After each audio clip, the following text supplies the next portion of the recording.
Why is this image so blurry? Well, it's not out of focus, I'll tell you that. In fact, it has infinite depth of field. We're going to learn how to take pictures with a pinhole.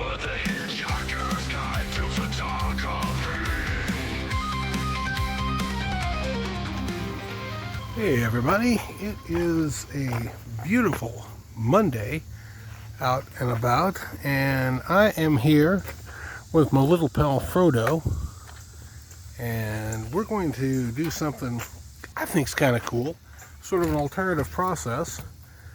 We're going to try a pinhole lens. So this is the Thingyfy Pinhole Pro S.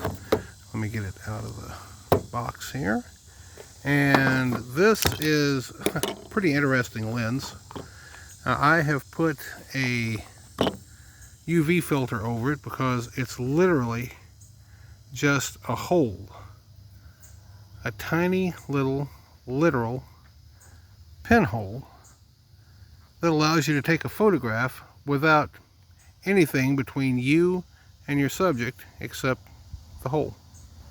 Here's what it looks like without the UV filter over it. I do like putting the UV filter on in use because it is technically open to the sensor when you have that on and the shutter's open, but I guess the chances of dust are pretty low, so we'll shoot it today without the filter, so you're just going to see the pinhole lens and how it looks straight up with nothing between subject and sensor. One of the more important things you can have for pinhole photography is definitely a tripod, because you're going to be dealing with some pretty long exposures.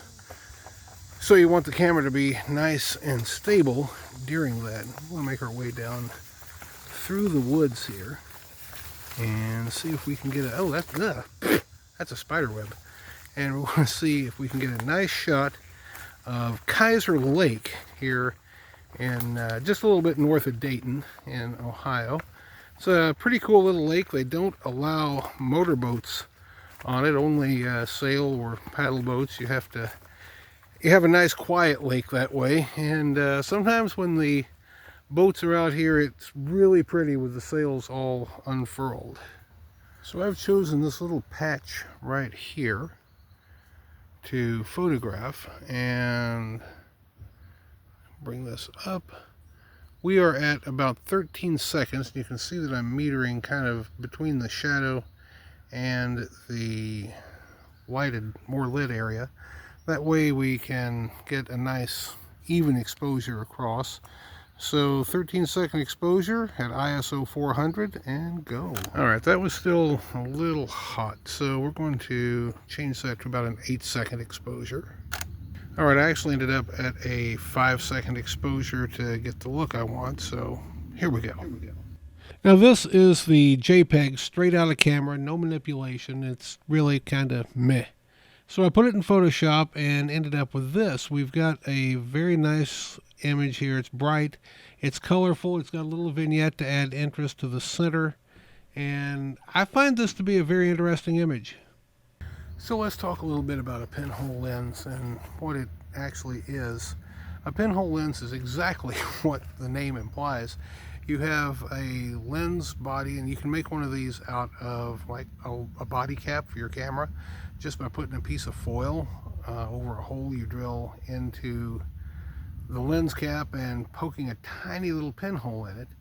And what this does is creates a fuzzy image on the sensor. Now the image is not exactly blurry. It's a hard thing to make the distinction.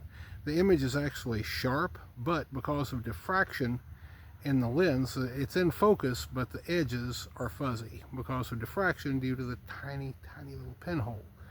So it's a really cool process to be able to create an image on your sensor or on film without using a lens at all. So I'm going to snap a few more pictures around here of some interesting stuff, and we'll see what we get. It just occurred to me that I can shoot video with the pinhole lens on, and you can see what that looks like. I'm literally standing inches from the edge of the lake right now. I'm trying hard not to fall in, but there's some pretty cool shots right here. We're going to take a couple, and you're going to get to see what the pinhole lens can really do.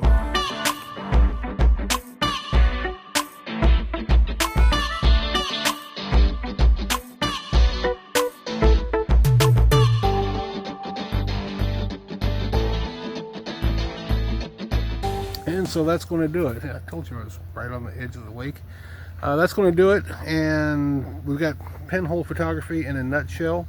Infinite depth of field, so everything is equally blurry from front to back, and it's a lot of fun. It really is. It's getting out here and it's being experimental, it's being artistic, and you never know what you're going to create. So until the next time we get together right here on this channel, please like and subscribe. It really does help. But I want you to get out and take pictures every day, even if it's with your cell phone, whatever you do. Get out and do something creative. Be creative and enjoy. Enjoy photography, because that's what it's here for. I'll see you next time, guys. Bye-bye.